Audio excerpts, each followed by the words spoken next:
Hi, everyone. Welcome to another episode of TalkGA, our podcast on anything and everything Grand Archive. I'm your host, Mark from Solar Games, and joining me are my usual co-hosts, Eva and Fome. What up?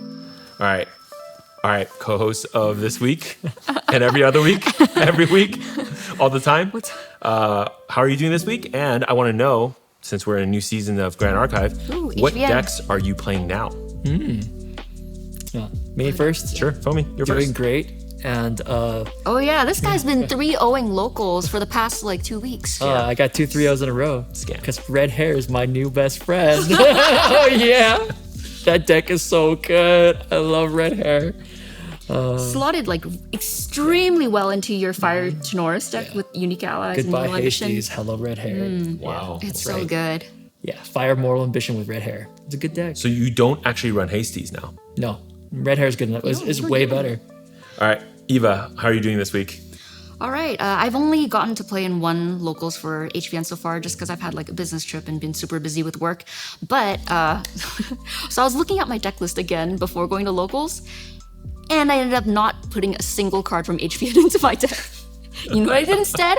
I went the entire complete opposite direction and put in a bunch of cards from Dawn of Ashes, the very first set of Grand Archive. Nice. Oh boy. Nice. It's been, dude, I'm so happy that Recover is a pretty strong mechanic right now, just because that archetype sparks so much joy for me. I love playing Restorative Slash and Benevolent Battle Priest. I love the water healing warrior archetype. The classic restorative slash and so back. benevolent battle priest. We're so back. You guys seem like you're having a lot of fun with HVN. This is cool. It's pretty fun. This set is fire. I told you. It's so good. I told you. Yeah. How about you, Mark? Doing good. A little bit busy with other stuff. Mostly, honestly, HVN has been a little bit busy for me because I have to open a lot of boxes for singles. Drop rates are abysmal for certain cards. Oh yeah. Yeah. We'll talk about that a little bit maybe. And then, but otherwise, yeah, I'm playing new decks again. I played a Guojia Suzaku deck. Oh, cool. But because I saw a bunch of other players at VPC, also my first and only time playing HVN this season. I saw a bunch of players at VPC playing the Suzaku deck, but their version and their build was not the same as mine. Mine is really focused on self damage, so I can flip the Suzaku super early. Okay. But I lost to Suzaku Mirror actually. Oh, dang. wow. The better version of my deck. That's right? all your self damage did you in. Yeah, I self damage and literally got impact hammered and heated vengeance. You were playing Max? And I was like, wait, I can't actually swing with my Guojia, but yeah, Max Guojia can. I'm like, okay. I loved the image of a tiny little girl, little Guojia swinging with her hammer. Yeah, this is like the Icebound Slam Arsana, right? Yeah. All right, on to today's show. For today's show, we're going to start off with a quick set of announcements, the BNR updates, and then we're going to do Corner the Market. We're going to talk about AMB, the end of the AMB season with a proper send-off for AMB, and then pivot right around the corner into HVN and all the different meta shakeup, meta changing things that we've already seen so far and probably much more to come. And then we're going to end the show with a little, our feedback and our reflections, I guess, on the DTR reveals that happened at Ascend Seattle, at the end of Ascend Seattle. All right. Exciting.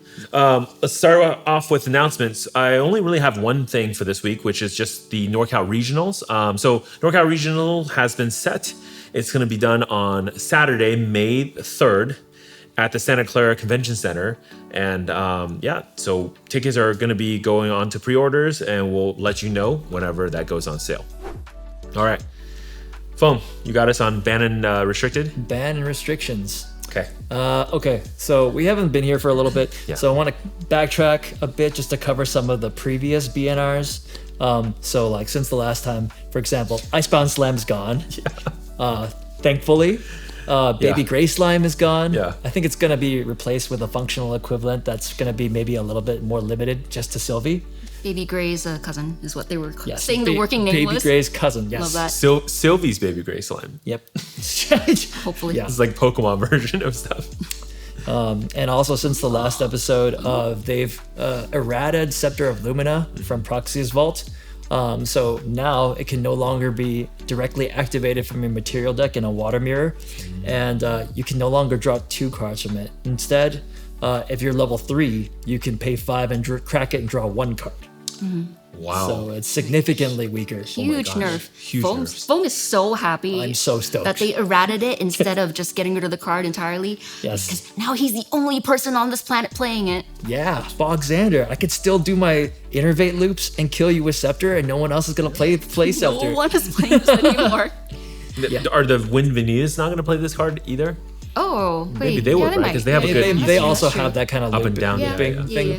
So anyway, those are some the past BNRs, but the most recent BNR, Yeah. drum roll, no changes. Oh.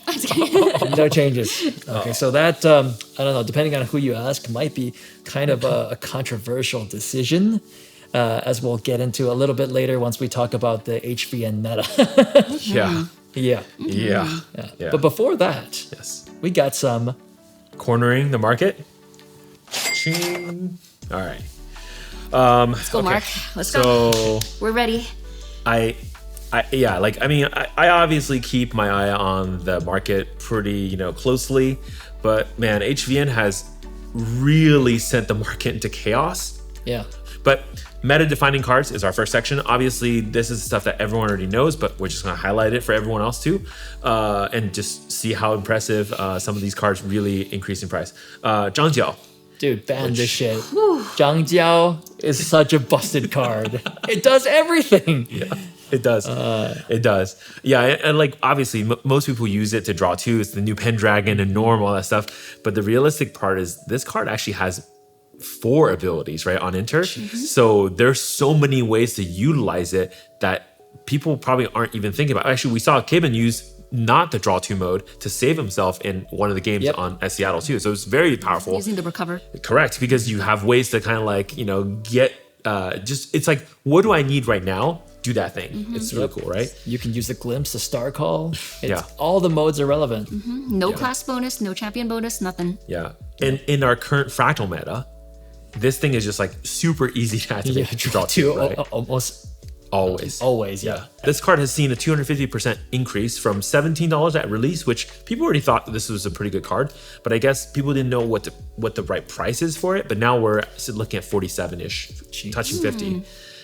Yeah. Wow. Next card, also SR, Xuchang. This card, I did say it right during our HVN spoiler video. We talked about this card, and I was like, I really like this card. I think it's actually kind of like crazy because it's like if you're playing water, it doesn't hurt you at all, but your opponent's like, oh, everything is like more expensive, right? Because they don't have floating memory potentially to vanish, and if you're playing against Water Mirror, losing the floating memory is losing quite a bit against Ravishing Finales or feeding their Frostwar Paladin, etc. Right? And as we see, I think it's fairly confirmed. This card has seen a 600% increase from about $5 to $35 now. Okay. I got this totally wrong. I thought this card would be trash. Really? It looked really oppressive to me, honestly. Hey, if you're in America, we're in tax season. It's true. This is the ultimate tax card. It's like whether you have the floating memory to give up or not, you lose either way. And then you have to hit it for 4 to get rid of it. It's definitely. I think nowadays most players know if your opponent lays down a Xuchang, it's a kill on sight. You got to get rid of it almost right away. Yeah. Talking about some non-HVN cards that HVN has heavily affected. I got Arthur, Young Hair. Oh yeah. This card's seen some tumbles, right? We went from like $20 in DOA days when everyone's running Arthur with their Fire Lorraines to like $10, or I think as low as $5 at some point. People didn't care about this card at all, and it's back to $25. As it should be. It's still underpriced. This is the best card. As he should be. Dude, Arthur's amazing. Yeah, and also Arthur is the first card, I guess, in GA trivia fun fact to have the word immortal on it. Immortal, on it. So that's kind of fun. Anyways, yeah. So up and down, but it's back up. It's actually, I think it's at this point at $25. It's a new high. I've never seen it this high, even in DOA days. Wow. Along with Arthur, Rococo.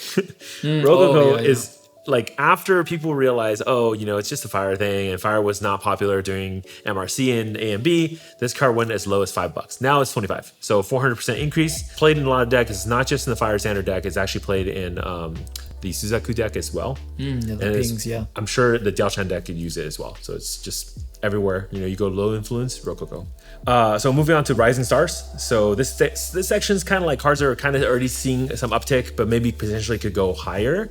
The first thing I want to highlight, and this talks about the number of boxes I talked about, like opening products for singles and how some of the drop rates are pretty abysmal. I'm going to just let everyone know, PSA here, Fate Stones are really hard to get. Like, actually really hard to get. I know they're like $30 each right now. That's actually about right. Wait, all Fate Stones or You just the mean the Regalia? Shenju Fate The Stone? Shenju Fate Stones, sorry, yeah. okay. Pretty consistently, every box is going to have 4 Fate Stones. Most of those are going to be uncommon, okay? So if you want to put this in perspective, most of our J boxes, like the bigger ones, the main set ones, right, with 24 packs, we have 3 foils. So they're almost as rare as foils. And you have to get the UR one. Think about it. So man. all of the Shenju Fate Stones are actually kind of hard to get. It's so true. We haven't pulled a single one of them. yeah, I've heard people like my friend in Australia. He's like, I have not pulled any like Suzaku at all, and these are all like mass box openers. Wow. It took me 80 boxes to get 1 Byakko. Oh, well, it's a good thing you only need 1 copy of that for a Yeah. deck. True. So yeah, actually at $30 each, 30 to 40, I don't think that's very expensive. They feel very similar to the fragmented spirits from MRC. If you want to do a comparison, that's about the rarity that you're going to see for this card. Yeah, so I would say like if you're missing any Shenjus right now for your deck or for your building, I would just pick up the ones that are like cheap. I know Genbu's a little bit more expensive already, but like Suzaku and Byakko are like 30 to 40. I think just pick up one, it's fine. Yeah, I think that price is probably going to hold for a while. Yeah. Next card, Shangxiang. This card, like at release as an SR was $2. It's now $10. Thanks, Hanky. Thanks, Thanks, Hanky. Hanky. Thanks, Hanky. Like, actually, that deck is awesome. Yeah. And also, I actually think the card is good. Even when I first saw it too, I was like, wait, hold on. This thing just reduces 2 damage from everything, pretty much. I mean, like, Gildas, no, but everything else, like, yeah. Yeah, it sounds pretty good. You have elements, right? And it's like if I guess Sparklight can't prevent, but like most other things, I'm doing damage with any source that's non-norm, prevent 2 damage. You do have to imbue it with norm, but okay, it's not too hard if you build around it. So yeah, I think the card reads really well. It may even be the best like 3/2/3 that we have. 3 costs, 2/2/3 ally. In contention for it for sure. Yeah. Yeah. So next card is gonna be Art of War. Oh. Okay. Art of War, Divine Relic. Divine Relic. This card is $80. Why? Why? It's the most expensive Divine Relic we have right now. Really? Yes. And to put things in perspective, HVN is the highest print run set we've had so far. In fact, its print run is double that of AMB. Almost. It's a little bit less than double, but it's effectively almost double. Yeah. So if you think about it that way, like, should Art of War be $80? Something is The answer is no. I don't know. So I think it's hype. I think most of hype, it is hype. okay. I personally think Art of War is really good. In fact, I disagree with Fome. I think it actually should be higher ranked now. I think it should cost less than this. All right, you guys, we have a later section just for talking about this. We will debate this later. Okay. All right. So on to Unbound Potentials. I put this one, this is for Fome. Red hair. That's Yes. Yeah, boy. right. That's right. How much does it cost? Yeah. So red hair at the beginning was $15. It's $5 now. Nobody believes in this card. How much Fome bought them for? $15. I bought a playset for $15. Yeah. And now they're under $5. They're under 5, yeah. Slightly under 5. That's a 67.77 repeating, of course, percent decrease. Oh my! The market killed me. But I put it into Unbound Potentials because I do also agree with you. I think this card has a lot of potential. Yeah, I don't understand why it's $5. It's such a good card, and it's an SR. I think most people are downplaying this card because they're valuing it at the same level as a Dilu or a Jing, right? The water horse or the wind horse. Mm-hmm. But I actually think this one seems a lot more playable than the other two in the current meta because fire is very good, right? So you can enable with like, okay, Arthur, Daqiao, Xiaoqiao, and Lu Xun, but like the last one not as played, but all 3 of them can also enable this card. So I think it's really good. Comboed with Arthur, it's a 4/3. right? Because you're probably going to rest Arthur. The thing is a 4/3. It's really good, actually. So I also agree. I don't think it should be $5. I think it should probably be more. Yep. So pick up your red hairs while they're cheap. Yeah. Yep. And then the last point, and this is why I think there's a lot of player growth in this set, is despite a lot of the playable cards of this set being very, not very expensive, but like kind of like uptick in price, even though the print run is high, the CSRs are greatly depreciated in this set. There are a lot of cheap CSRs right now. You can pick up a lot of CSRs for sub like 200. Wow. Pretty much any non-champion, non-Zhang Jiao CSRs are like sub 200. So that to me signals that there are more players in this game Then collectors. than collectors. Because the collectors really hasn't changed. And usually when a game is newish, the first players that come into the game are going to be players. They're going to want to buy playables. They're not going to buy the highest rarity. As they play, though, they'll buy the highest rarity, which should push up CSRs, which is why also this is in the Unbound Potentials. I think, honestly, if you can pick up some of these CSRs for this kind of pricing, I will pick them up and just hold. All right, moving on to our main topic for today. Before we talk about HVN, I do want to give a proper send off for AMB. We had a really good season of Mortal Ambition. Lots of different things that we saw through the season. Everything changed. But what I kind of want to know from you guys is just what are some of the most impactful cards that we saw the last season that you felt like were truly defining for AMB? Yeah. So we each picked one. We each picked one. Yep. Fome, you start. Yeah. Well, it was kind of hard to pick because so many of the meta-defining cards were like from MRC for some reason, like Icebound Slam and Cerulean Decree. So I was really wondering, like, what made Icebound Slam go from somewhat of a niche, though still powerful card in the MRC meta to being basically like in every water deck in AMB meta? And I think one of the answers to that is Tidestone Bovine. So my pick for an iconic card of AMB is the cow, Tidestone Bovine. Nice. And the reason why I think it made such a difference is prior to that card, when you build a water deck, we said this problem about the water decks before, which is fill it with 30 random junk floating memory cards, and then 30 cards that actually do things. So you have, chilling touches, refracting missiles, which used to be not that impactful, not anymore. They're very good now.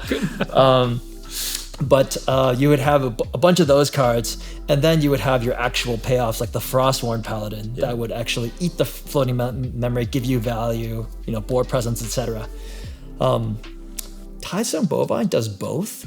And it was one of the first cards that ever did that, I think. Every time you attack with it, you mill yourself 2 cards. Or target player, so Yeah, usually you actually, choose yeah, yourself. you can choose either player. You could mill your opponent if you wanted to, but usually you mill yourself. Yeah. So if you built your deck right, this is giving you probably around, one-ish card worth of value per attack in floating memory. Yeah. So your opponent basically has to kill this because it's going to give you so much value through the course of the game. They kill it, it itself gives you floating memory. So no matter what your opponent does, they're in a bad situation. And then if you mill Tidestone Bovine itself, it also gives you floating memory. So it means it doesn't punish you for stacking the deck with them. You could do things like Primordial Ritual and sacrifice your Tidestone Bovine, give yourself floating memory. Which I think also caused Primordial Ritual to go up in price significantly. So for those reasons, I think it changed water from a color where you had to play this delicate balance of enablers and payoffs to a deck that can just have it all. And that's why Tidestone Bovine is my pick for one of the most impactful cards of AMB. Imagine instead something like on attack, draw a card. It's So effectively what it's something like doing, that. right? But if you read it that way, now you see how powerful this card is. Okay. Eva, do you have a card for us? Yeah, so along like kind of the same lines, a card that is both an enabler and a payoff for the mill deck, my card of interest was Fractal of Polar Depths. Oh, another water card. Boring. Sorry. I mean, welcome to the water meta. That's true. Sorry, I do not like this card. Like, sure, the penguin in the art, adorable. What the card does, awful. Again, the fact that it both can enable yourself, because so this card is like, it's a fractal with a reservable. When you sacrifice it, target player puts the top X cards from their deck into their graveyard, where X is the amount of water element cards in your graveyard. So you play 2 of these. First one, use it on yourself. So if you have 10 water cards in the graveyard already, you put another 10 in, now you have 20. Then you pop your second one, you choose your opponent, and then they have to mill 20 cards from their deck, and that can win you the game, right? Yeah, for sure. As we saw at Ascent Santa Clara in the finals match. Yeah. And the way that like even this works too, you would stack the 2 polar depths together. So you get the like extra 2 cards twice. That's true. It counts as a water card in your graveyard. That's right. I'm with you too. I think this is quite an obnoxious card to play against. Yes, and the fact that you can't interact with the sacrifice of it to do the activated ability, it's a little ridiculous. Yeah, it's a little too I think fast. the best you can do is like kill it before they get critical mass, but they'll still get some value out of it usually. Yeah, because they'll just sacrifice it in response to you trying to remove it. Yeah. So I think it was like one of the major cards responsible for making the Water Arasana deck from a pretty decent deck to the scam deck. Stratagem. Because if it doesn't kill you by Stratagem, if it doesn't kill you by Icebound Slam, killing you with Frostborn Paladins, if you just wait long enough, the Fractal Polar Depths will just mill you out. Correct. It's an alternate win condition. Yeah. Yeah. All right. I have a card also for this season. My card is 3 visits. oh yeah, Yes. Yes. The famous errata card. I think unlike, I don't know about Bovine, but I think unlike Polar Depth, Penguin, 3 visits out of the gate was already very impactful. In fact, during preview season, everyone read the card and said, wait, this card is broken. Yep. Because we read it, the non-errata version especially, right? Because we were like, oh, you just do this infinitely. Like, you have one card, you just loop, loop, loop, loop, loop, loop, right? So there's a lot of, the Razor Gale plus 3 visits, literally tier 0. Everyone's running it. Like, you couldn't do anything against this deck. Yeah. If you want to see a true tier 0, remember Vanitas. That's right. Remember it and then promptly forget it. With the errata, obviously, this card and that deck got nerfed a lot. But what we didn't see was this card then started slotting into every deck as well. So Wind Vanitas, the last basically iteration deck that we saw in A and B season, played this card, right? Your Arasanas played this card. Anybody who has access to Wind would play this card because why not? If my champion's not going to be swinging, I can always recover, glimpse. You just get so much value out of like doing the things that 3 visits allows you to do. And the best part, you can do it more than once, right?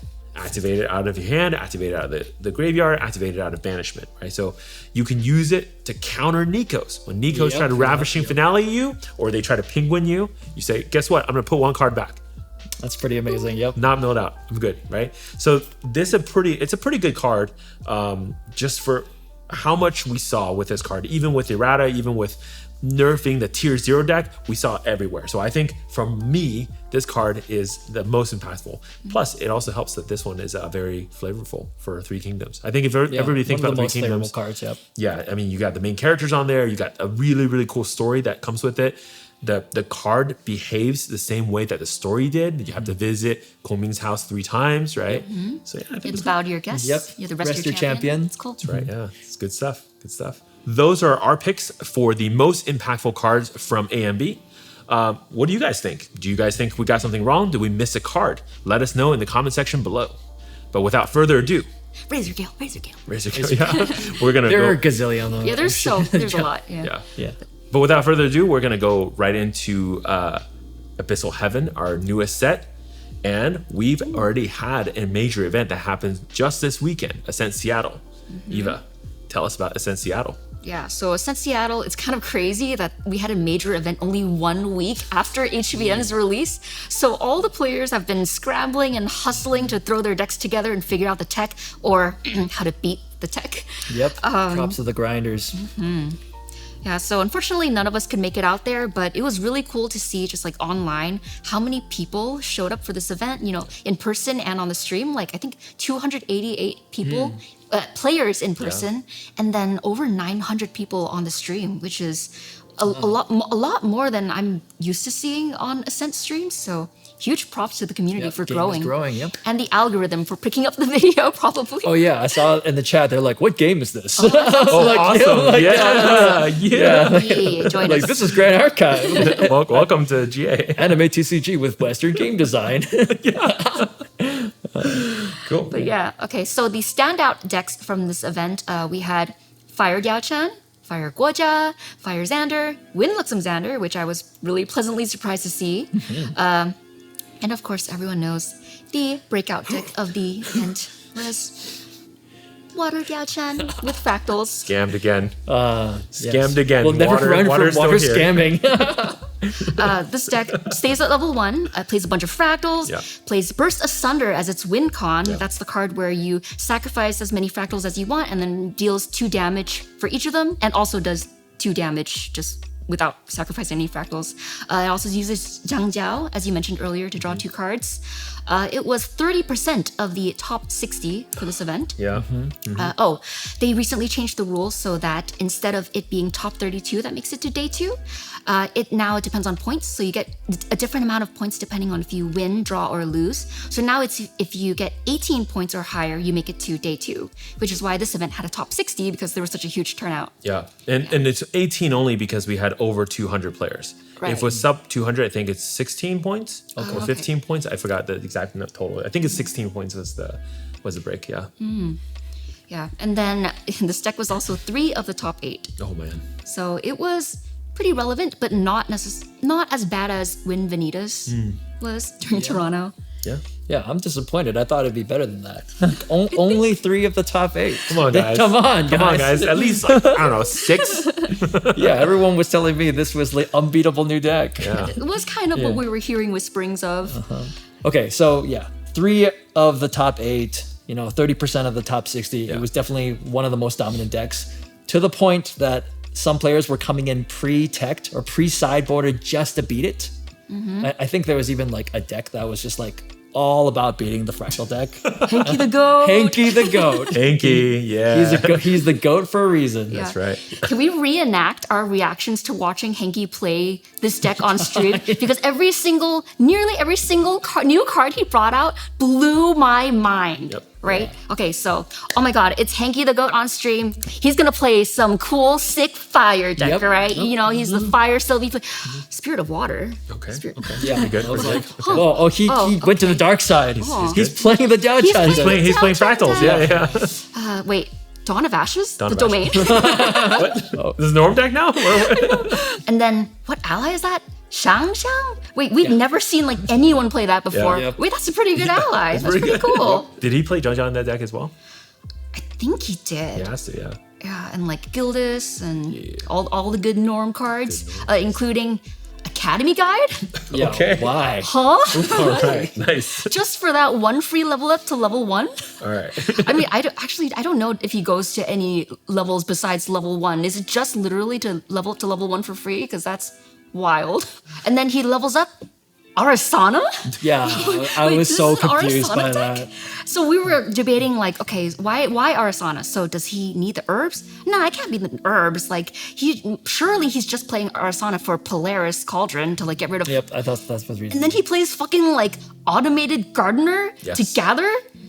So actually he does want herbs, and I guess he uses the herbs to get levels for Blanche, was it? Because Blanche you need did see him do level that. 2 plus for fast activation. This is some It's like insanity. next tier, like big brain thinking. Yeah. Right? Yeah. And then he plays a bunch of recover cards, which, like, who the frick is playing Sweet Ambrosia? I think I've never seen that card played. Yeah, outside of the, what was it, the Cloning starter deck?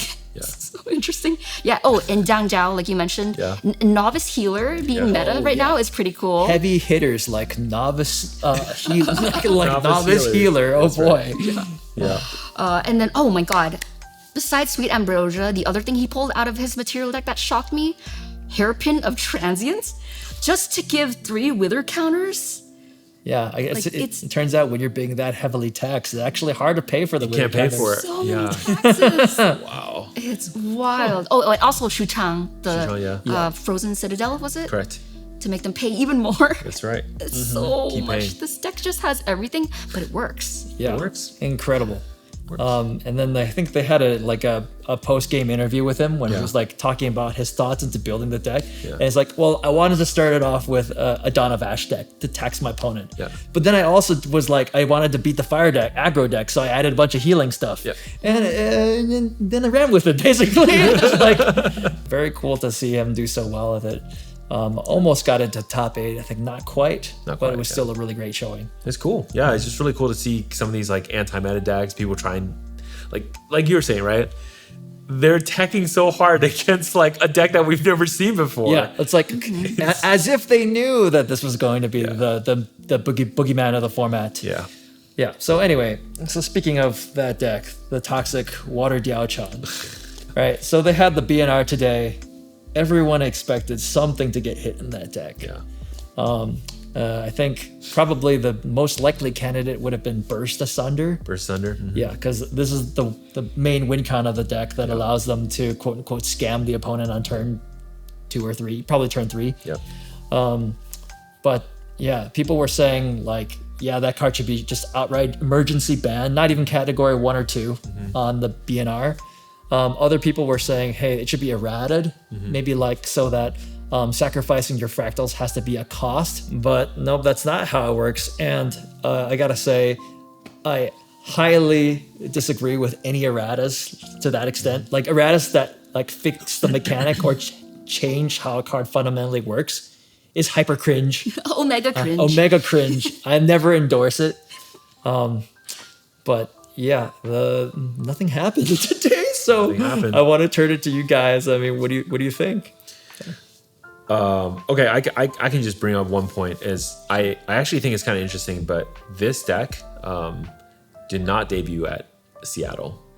This What are you deck, talking about? So at Ascent Melbourne. Wait, Jiao Chan was at Ascent Melbourne? Wait, Correct. actually it was. Wait, the recollection The decks recollection were deck? Oh, already yeah. played. No. But at Ascent Melbourne, we saw the power of Burst Asunder. And Yamaken, I think, is the player's name, actually did 6th at Ascent Melbourne with a Koming Burst Asunder deck. And then we were like, what is this deck? Wait, why is there so many fractals? And this is, remember, with less fractals, right? HBN introduced more fractals for that deck, but with less fractals, Yamaken was able to go over the top a lot of opponents by bursting fractals, and people were not expecting this. So maybe it's like, and this is the thing I love about GA, which somebody comes up with a good idea, then somebody builds on top of it. Somebody says, oh, like if we add these cards, we can do this with it. So that was actually a really, really fun part about seeing that at Melbourne. Yeah. I love that deck has Bubble Mage.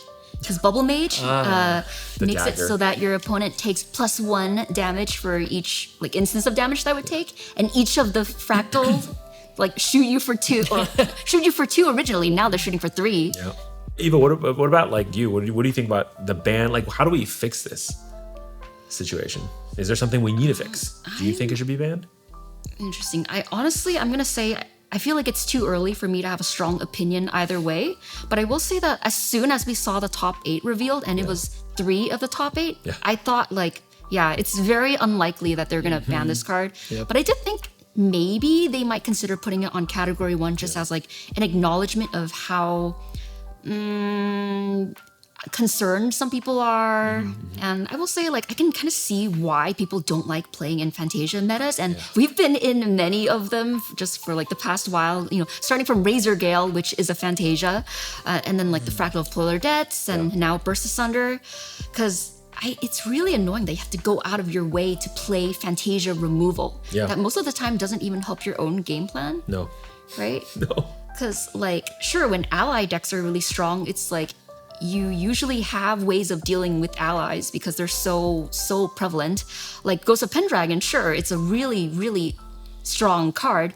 But, you know, there's lots of ways to deal with allies and combat damage. You can even remove the regalia that it's trying to return to your material deck to draw 2 cards. Most decks will have, like, item and weapon removal. But then, I don't know, just like, there's not as many ways of stopping like non-combat damage right now, right? Sure, there's Safeguard Amulet and Blanche. Especially Blanche is getting played a lot right now. Right? That's a key anti Burst Asunder card. Correct. And like the spell shields. But I don't know. traditionally when people win with non-combat damage, it's like a huge fireball or a huge like arcane blast, and that's usually when they're level 3. Yeah. Right. So it's kind of a bit later in the game, but now there is a huge non-combat damage burst that you can do very early. Yeah. So that costs you 1 card. I think the other problem is also because fractals are reservable, right? Like the Xander way of doing this, the Fire Xander way, they are also using non-combat damage, right? Planet Explosive, that kind of stuff. But it's like multiple cards that they have to chain together, right? And any one of them could be Frostbound or whatever. But this is a card that costs 2, that literally the fractals you're about to sacrifice can pay for the 2. So like it's effectively uninteractable, right? I will definitely have like 5 to 7 fractals on board when I activate Burst Asunder, and I can use them to basically counter any negates you have. And I'm playing water, so like, what are you actually gonna do about this? Yeah, I think the aspect that it's a control deck, so it can protect its win con relatively easily, and also that it's they call it the scam deck because it prevents you from like getting a full game in. It's like, I paid for this event. Why do I only get to play for 10 minutes and immediately lose? This is a scam. But yeah, it falls in the same category as like the Arasana scam deck because it's like Icebound turn 1, Stratagem turn 2, you lose. Hey. And in this game, it's like I play 3 fractals turn 1, play a couple more fractals turn 2, Burst Asunder, you lose. Whoa, Dissonant Fractal only costs 1. Yeah, Dissonant Fractal. Yeah, that might be another problem card, I think. Why are they playing Diao in this? Is that Glimmers, cool. it's the card that deals damage based on Fantasias. So now there's the refracting missiles, the Fantasia damage, Shimmering Refractions, and now there's Burst Asunder. And Shimmering Refractions, when played from memory, draws a card back. It's insane. Sure right? does. So Diao 1 says, instead of reading whatever it says, hey, you can draw a card, playing Shimmering Refraction from memory, draw a card, deal 7 damage to your opponent. It's like kind of pretty amazing. It's Fireball. Fireball. So free. And then I could play Lost Wisdom, put Shimmering Refraction back into memory and shoot him again, draw another card. That tech kind of blew my mind. Okay, so as much as we're complaining about the deck, I want to take a step back. Sure. Yeah. All right, because this is not a tier 0 deck. Like if we compare it to all the actual tier 0 decks in the history of Grand Archive. I think I agree for now. If you guys, I mean, if you've lived through Vanitas, the one tournament, Razor Gale Vanitas deck where it was actually tier 0 and basically winning everything, or when Slimes was more than 50% of the meta in some of these tournaments, or when Merlin was just like completely dominating everyone with his like a mage warrior draw card every other turn nonsense. Look at me, I can do everything. It was so power crept over every prior champion. And this is like supposed to be the breakout event of Diao.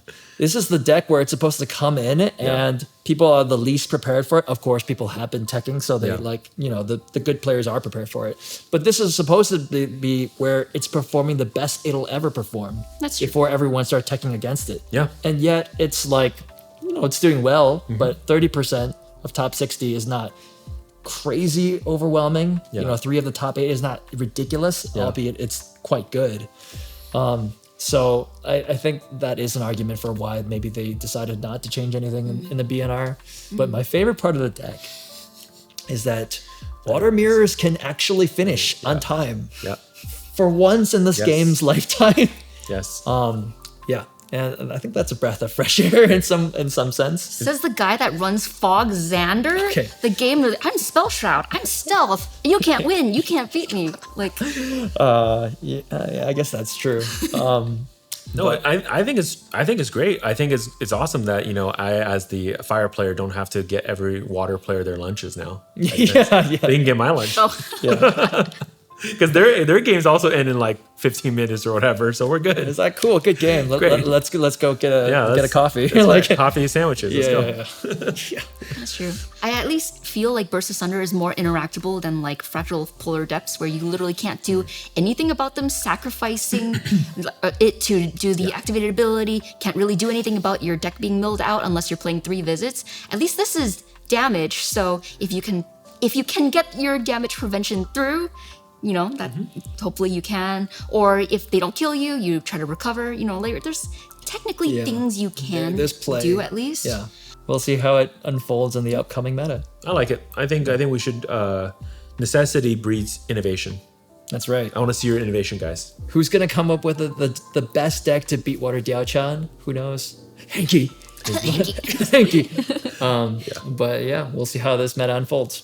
All right, so we did see a lot of strong cards at Ascend Seattle, but I actually want to know and discuss with you both about cards that did not show up at Ascend Seattle from HVN, with, of course, this episode of Trash or Gas.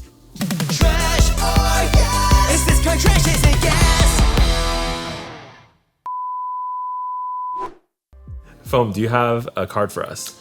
Yes, I do. Okay. And this was inspired by my new hero Hanky. During spoiler season, we saw this one card, Mana Resonance, which seemed really weird. It's and like unplayable at the time. The card reads, it's a 5-cost cleric spell reaction with a class bonus. This card costs X less to activate, where X is the highest reserve cost among spell cards your opponents control on the stack. okay. Okay. What? Excuse me? And if you do all this, you draw a card. But if there are no cards reserved into your memory to pay for this card's reserve cost, draw an additional card. Oh. So you can draw 2 cards with this card. Oh. Right? And so like probably the most likely thing will happen was like you have 5 fractals.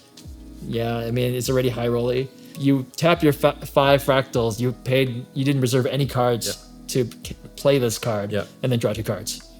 But then I saw Xu Chang. Yeah. Okay. Okay. And so you tax your opponent. Okay. And then Their cards are actually 5 costs. Now their cards actually cost 5. Okay, like if they try to play a spell for it that costs 3, and they have to pay 2 more for Xu Chang. Yeah. Now that's actually 5. Yeah. You pay 0 and draw 2 cards. Whoa, pay 0 and draw 2 cards. That's like the strongest thing ever, right? All right. So when you said this is your favorite hero or for your hero Hanky, I thought it was for his deck. And then, of course, we started talking about like fractals. I'm like, wait, hold on. This is powering up the other deck. No. This is for the Taxus deck. Okay. Right. So you play Dawn of Ash. You play Xu Chang. They have to pay more for everything. Yeah. They pay enough so that this thing becomes free. Yeah. And then you get to draw 2 cards for 0. All right. Okay. So guys, trash or gas? Come on. Come on.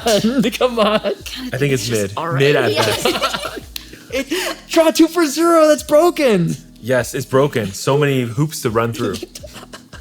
I think most people would rather just pay 3, Zhang Jiao, draw 2, and have a body on the board. Zhang Jiao kind of completely ruins this equation. Yeah, that card is so You have a dumb. body on the board that can deal 1 damage. Okay, honestly, nothing really beats Zhang Jiao at this point. Like, I do think it's kind of interesting with the taxing, because between Dawn of Ash and Xu Chang, yeah, I feel like every spell is going to cost 5 at this point, right? yeah.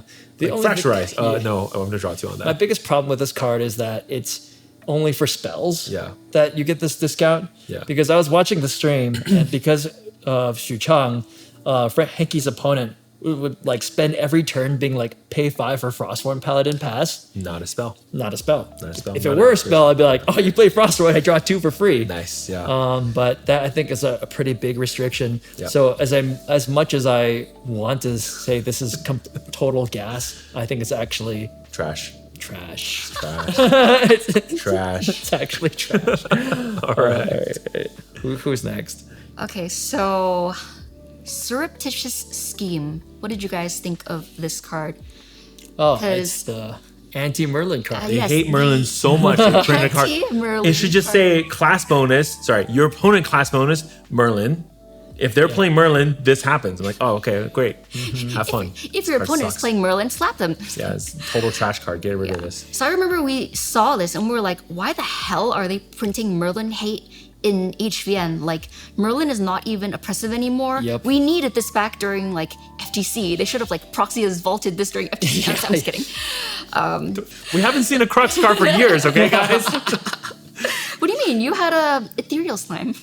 Okay, so this card is a fast card with 1 cost. It says, remove a level counter from target champion. If a counter was removed this way, draw a card. So, obviously, you use this to... Wait a minute. Wait a minute. Obviously, you use this on your opponent Merlin to make them go from even counters to odd counters, and they... Guys. Wait, they lose guys, their wait, advantages, wait. right? Guys, I'm Where's playing this Merlin. going? Where's this going? Okay, Fire Merlin. Glenn, we're back. Let's go. Turns out Merlins are using this to Yeah. make sure they have even counters every Holy turn. shit. This is draw 2. Yeah. Wild. Oh my god, this card's I- good. Wow, this card is The good. anti-Merlin card is actually a Merlin buff card. Yeah, it's kind of cool actually. Merlin maybe needed it at this point. Target champion, yeah. Huh? Holy crap. Yeah, I'm God, thinking this about card's like good. Noel's deck during, was it Ascent Utrecht? Like the water Merlin with the Eventide Spear, where you would start attacking and then you Spirit's Blessing to return the Eventide Spear during your attack. But because the attack still goes through, you still hit for the 2+ power that Merlin gets for being on even counters, right? So basically that deck really pops off on the even counter turns. Yeah. This makes sure you're always on even counters. It's very gas on the draw, but there's a big problem with this. Oh. So, as a Merlin player, I do want to get as high level as possible. That's true, as yeah. Fire Merlin. Okay, guys. You don't play Fire Merlin. You solve. Oh, okay. Yeah. So, I just said it's good in the water Merlin. yeah, as Fire Merlin, it's really hard to do this because I kind of do want to be like level 7 to kill, right? And if I'm slowing myself down, that's kind of hard, right? But yeah, water and also wind. Okay, all right. Super gas. Yeah. I like it. All the cards. Yeah. And I can imagine in a Merlin mirror, it's like, in response to you removing your level, I remove another level. Yeah, and that way, like if you're actually playing Merlin, you would main deck this card. You wouldn't just sideboard against some other Merlins. You would always have it because you could. If you're mirror, you know what to do. If you're not mirror, you just do it to yourself. It just cycles. God, this is good. It's so funny. It's good. Card's good. Is it gas? Pretty gassy. Pretty gas. Pretty gassy over here. All right. All right. All right. Mark, you haven't gone yet. Okay. Yeah, I got one. I really like Coronation Ceremony. Coronation Ceremony. If you know, you know. I think if you know, you know. If you know, you know. Foam's like, unique ally, you say? Yeah.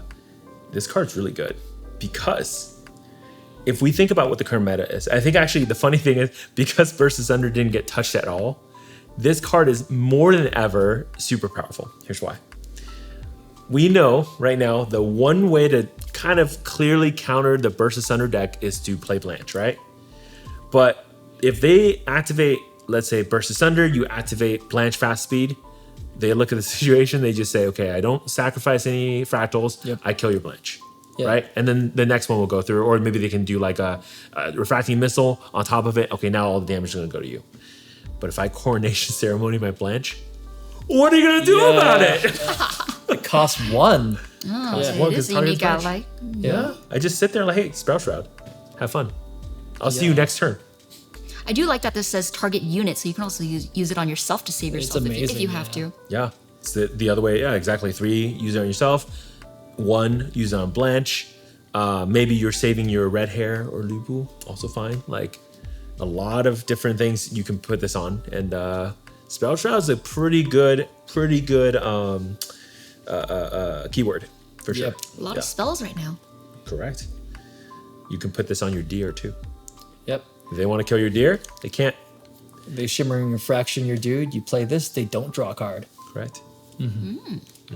Invalid target. Invalid target. I like it. What do you Yeah. guys think? Gas? Trash? I'm 100% with you. This card is straight gas. I've already put it in my sideboard. Are you on Blanche right now too? Yes, I have. I play 4 Blanche main deck, and I've already put Coronation Ceremony in my sideboard. This card is amazing. I also run 4 Blanche main deck. Wow. Holy. But I was doing it not against Versus Under. I didn't see this coming. I was doing it so I could prevent my own damage dealing to myself as Goja. Makes sense, yeah. Yeah, so that's why. That's good. It's gas. It's good. It's gas. It's gas. I'm definitely gonna add this card in Yeah. now, even more than before. All right. Any other cards for this section? I got a good one, I think. You have a good one. You're not gonna ready. agree. You think I agree Yeah. with you on coronation ceremony? Oh yeah. Yeah. I think we severely overrated Art of War. I think everyone has the market has overrated Art of War at $80. It is kind of crazy that it's so expensive. This card is like, okay, you read it and the summation of its abilities, like having the like pseudo lunette ability, Yeah. while also being able to be cracked to pay for the memory cost Yeah. of anything. It sounds so strong. It sounds so good. It's good. I think it's actually super awkward and niche. What? Like, in a lot of the decks that you would play this, Yeah. which is basically like decks, turbo decks that want to level up to 3 and then need to stave off aggression early on. Okay. Because just to survive to get to that point, Yeah. you'd think this would be the perfect card. But it actually is like interrupting the tempo of your game plan that you would normally would do. For example, like oftentimes like Merlin or Rye, Yeah. their first play is they need to level up. Yeah. But if they do that first, their opponent already has 2 or 3 allies on the board. Yeah. Once they've established that board presence, this card doesn't do as much. The card is at its max power when you play it before your opponent has played any allies, which means you have to take a turn off to play it. And also, it's equivalent to a card's worth of value only if you use it to level up or get something.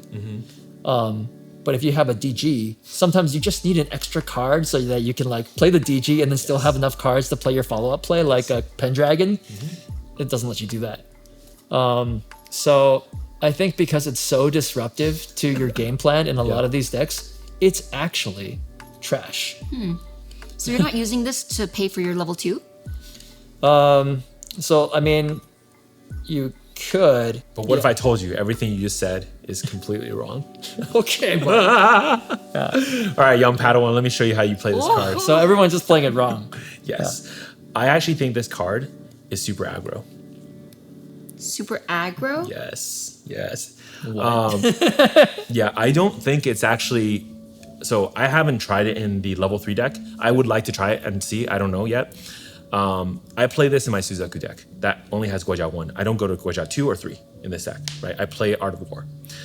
2 things. Number 1, of course I want to attack with my allies too. But the fun thing about Fate Stones is when they transform, they don't enter. So the turn I transform my Fate Stones, they can attack. They're not affected by Art of War. Oh, that's hilarious. Yes. Oh my god. Yeah, but your ally that you play on your turn, they are affected. So I transform my Fate Stone, I kill your ally. Try again. Lunette always, right? Number 1. Number 2, you think this card's worse than GCR? You're wrong. This card's better than GCR. In fact, I probably will say QSG, Art of War, GCR in that order Oh, now. the tier ranking. Whoa. Here's why, especially in that aggressive deck. How do I get rid of taunters and interceptors? Smoke Bomb. What does Smoke Bomb do? Draw a card. I have to pay 1 for it though, right? But with Art of War, I pay 0. On the turn I want to kill, to get your free I smoke banish bomb. Art of War, get the Smoke Bomb out for free because I don't want to lose influence for this. I banish Smoke Bomb, stealth your Paladin or your like Shield Mate. I draw a card. It's like GCR later. Now I just kill you. My Suzaku comes in, swing, I kill it. Suzaku comes back, swing again, kill it. One more time, you're dead. 12 damage. I don't really believe you. Dude, Art of War is so good. I think Art of this War is is like way better than you such think a it is. meme, dude. And it's crazy because we do not play, but I know your deck is fire heavy ally, right? I would play Art of War against you, and we can see. And I think my Suzaku Art of War will beat your All fire right, ally. first to 5. Let's go. Let's go. Yeah. All right. So I think this card is absolute gas. It's even better than I thought it was at our Yeah. reveal. Wait, you guys traded I- positions. yeah, I You know. were like 6 out of 5, and you're like 3 out of 5. No, now what it's happened? 1 out of 5. What the? Wait, spectrometer? Spectrometer? There's no effing way. No. Spectrometer Mercurial is Heart. 0 out of 5. Mercurial Heart. It's negative 1 out of Negative. 5. I'm gonna say this card is still trash. Okay. We need a tiebreaker. But artwork, this is a 5 out of 5, Yes, right? yes, it's gas Absolutely. artwork. Yeah, I was surprised though to not see this card at all on stream for Yeah. Ascent Seattle. Yeah, no one believes in it. It's I believe it's it. trash. We'll see what happens. Oh, I pulled a foil one of this. You did? I did. It's really, Congrats. Wow. It is really pretty, and the words are coming off, and you can see they're gold and they come off the page. Yeah. It's nice. Like It's nice. totally, like not just like the mechanics of the cards, but just the artwork and the overall like the flavor Yeah. and the lore of these cards is just so good. I think HVN is really like knocked it out of the park with that. Yeah. I when I started looking at these cards in detail, when I started opening my boxes, I normally just keep going because I have to go through a lot of product to supply the store. I took a half an hour break to DM Belle and be like, I love the lore. Wow. Thank you so much for putting so much effort into the little details of the set. In fact, I have a couple lore videos planned. Again, I was so busy last week, so nothing was released, but coming soon, they're going to be there. It's very good. In fact, it's better than A and B, like lore-wise. There's a lot of really job, good Belle. references. I really liked it. I was just really impressed. So, Yeah. I mean, What's your favorite example for? I'll save the favorite example for an episode separately, but I'll give you a couple tidbits, right? Okay. So, like, for example, there's a card that probably people won't even looking at because it's not good or whatever, but Lu Xun, right? Lu Xun, Which card is that? Lu Xun, yeah, the Pyre Strategist. This one has Kindle, right? And it's on enter, put an enlightenment counter on your champion, and it has class bonus. Whenever one or more enlightenment counters are removed from your champion, you may rest Lu Xun if you do empower 3. So Lu Xun is like kind of the strategist of the Sun family kingdom, right? And so you can see from this card, it's very like strategic, it's like he's not known for like fighting. In fact, his whole thing was like kind of like defense mode. So a lot of it is like, oh, look, I'm gonna use some enlightenment counters, learn something, and I'm gonna rest and then get stronger. And the whole thing is, his thing was all about counterattacking. In fact, he defeated Liu Bei simply by like literally retreating and using like war of attrition against Liu Bei's army. Interesting. He built like 20 or whatever, like basically garrisons, and then had each one of them slow down the army, and eventually use fire to burn down the entire army. It's insane. Like, but his and then Fire. Yes. Very fire, on- very on flavor. very on flavor, yeah. And then of course Chibi is the card, the other card I want to bring up a little bit too here. But like Battle of Red Cliffs. yeah, basically this is the battle of HVN, right? So HVN is all centered around this battle at Shibi, which is basically Cao Cao and Guo Jia in this story, versus the alliance of Liu Bei, Sun Quan, and then also Zhuge Liang being Kongming on the side, right? And so they're fighting, and Cao Cao's bringing the large army with the ships. And you were right about like Cao Cao being, I think that was actually Cao Cao on the ship, and at Shibi basically the Cao Cao card artwork. Oh, cool. Yeah. But anyways, the reason why players can't declare tax with allies unless they pay 1, that's the card, right? For each attack declaration is they're on a boat. They're separated by water. You got to row the boat and then attack. Oh, interesting. Because there's a water battle on boats. Yeah. Yeah. That's really cool. Yeah. Now I'm like, dang, do you have any more that you can share right now? I'm just so curious. We'll talk. I guess I'll just have to watch the video on Solar Games on youtube.com. That's right. Solar Games. YouTube.com/Solar Games. All right, guys. All right. Anything else that you guys like about HVN that was not like meta defining? I like that HVN had a lot of pretty water girls. Yeah. Don't they have like pretty every girl? The wind girls are pretty too. True, yeah, that's true. But I just remember opening cards and being like, oh my god, it's a pretty water girl, I love her. Oh my god, it's another pretty water girl, I love her. Sparks joy. The designs are very cute. Yeah. I like that they're not super raunchy. I like that as well. They've turned down the spiciness factor in the set, it seems like. Yeah. I mean, of course, Yao Chan, they didn't because it's very lore accurate for her to be a bit more.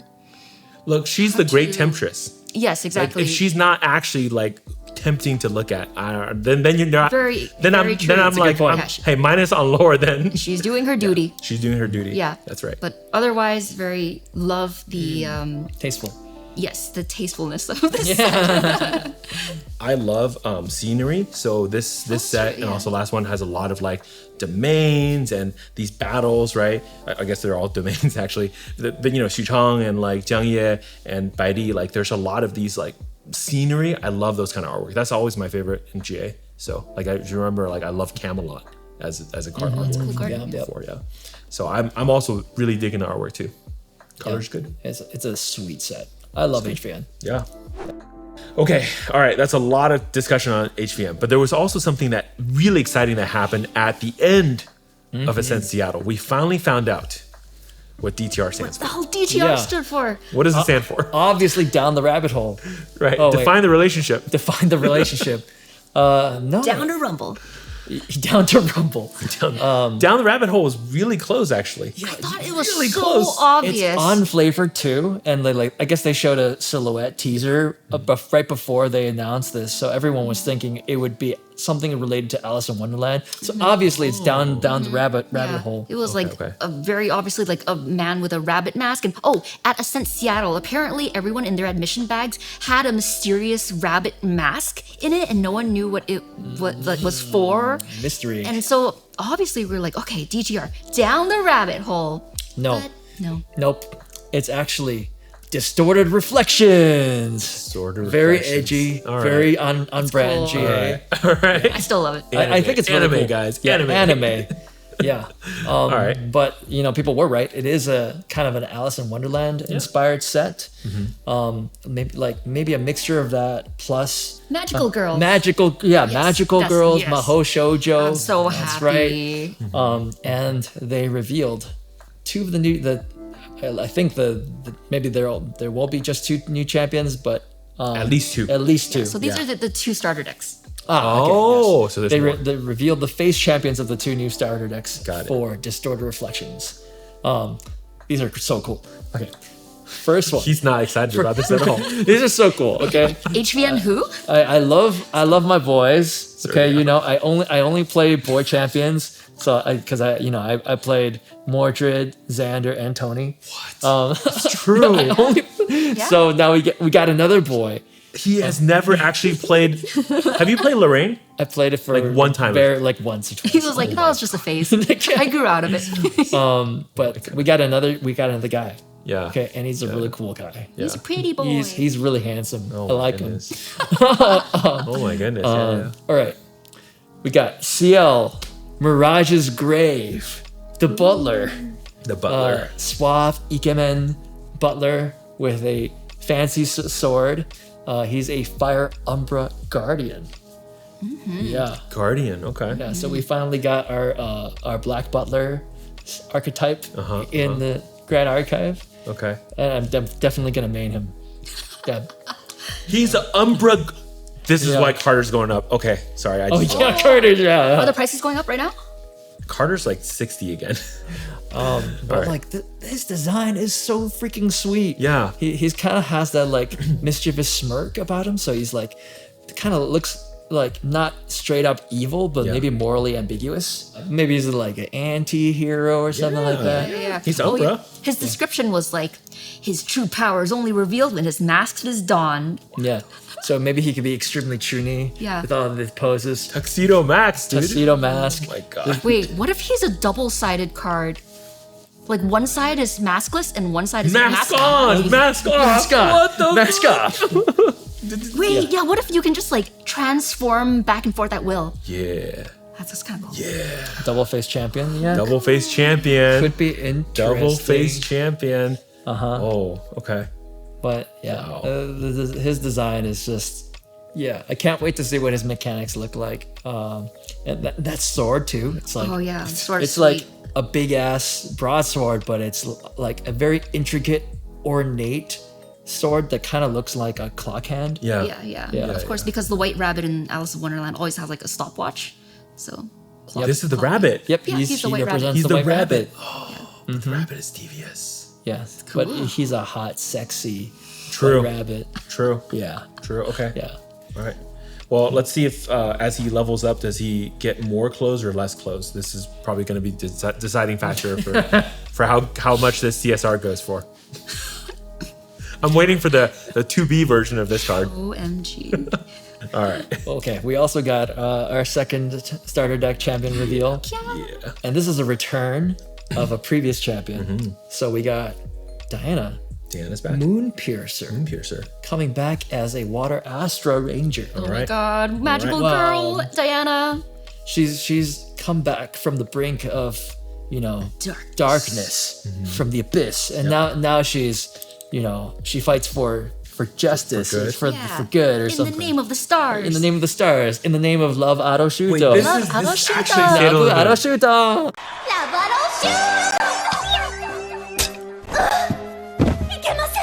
Okay. And look at her weapon. It's like, I guess she's a ranger, so it's got to be a bow. Yeah. But it's like a staff. So Yeah. It's like a staff. It's like a bow. magical staff, but with like it almost looks like it has like magical wings to create like the bow, as in like bow and arrow. Okay. So okay. pretty. So this is like Quincy. This is like Grand Yeah, Archive it's version like of Quincy. Quincy. Yeah. It's a bleach. Oh, sorry. Yeah. Oh God, I just It's a bunch of these I just archers. exposed level myself. down. This is our. What's that card again? Hey, that, You that just show is got, like 20 years surgery. old at this point. Sorry, I never watched Bleach. Yeah. But do you generate arrows? Because it's a spirit arrow. Oh, I'm not a huge fan of that, but I mean, you can have. Maybe we can generate arrows easier or something than bullets. Because like one of the weaknesses of the ranger is like you have to get the weapon, then get the ammo for the weapon. But now if it's like on enter, generate 2 arrows, generate 2 magical arrows. Maybe they come with arrows. yeah. Or what maybe. if it's like generate into your hand or something Oh, that could be interesting. instead of generating into the deck like the cosmic bolts and. Okay. Or what if it's like you get like an arrow counter every turn or something, and you fling because it's like like not like a physical thing. It's just like a I don't know, like some kind of like mana rock. You sacrifice an arrow counter to load the to attack with the bow. It's like its own innate attack. What do you think is going to be the Astra like theme of Deanna? So like we have Star Calling, right? From Arsana. What is the Astra theme of Deanna? I mean, she's like Maho Shoujo, so maybe she's gonna have like transformation. Yeah. Oh my god! Yeah. Yeah. So Sorry, I just got excited. Everyone's going to transform now. Yeah, what if she's double faced? maybe they all they could all be double Everything's double faced now. Yeah. Okay. Yeah. I wonder if that's showcasing maybe there's like a duality to the world because there are 2 worlds apparently in this, right? So I wonder if there's like a dark world, a light world, something like that. You play with like shadows, you play with light and shadows, stars and darkness or something like that. I'm so hyped for this set. Me too. I want to read some lore articles now on this. Let's get some good lore on this new world. That's going to be it for our show this week. If you have a question for TalkGA, you can tweet at us on Twitter, TalkGA_podcast. And on YouTube, you can just comment directly in this video with hashtag TalkGA. Please make sure you put hashtag TalkGA. That's how I find them. And then your question, of course. And of course, if you want to just email us, you can email us at talkgapodcast@gmail.com and we'll get to your question live on the show. All right. And that's our show for this week. We hope you enjoyed this show as much as we enjoyed recording it and making it for you guys. We'll see you guys next time. TalkGA crew signing out. Stay classy. Stay trashy. Stay gassy. No, don't be gassy. Wait. The other one, Beep. trash or gas. I don't know what kind of. I don't know. This is the trash first time we're doing or trash or gas. Gas? I don't know. Like, what do you? Trash or gas? Gas. Yeah. All right. I'm not doing that.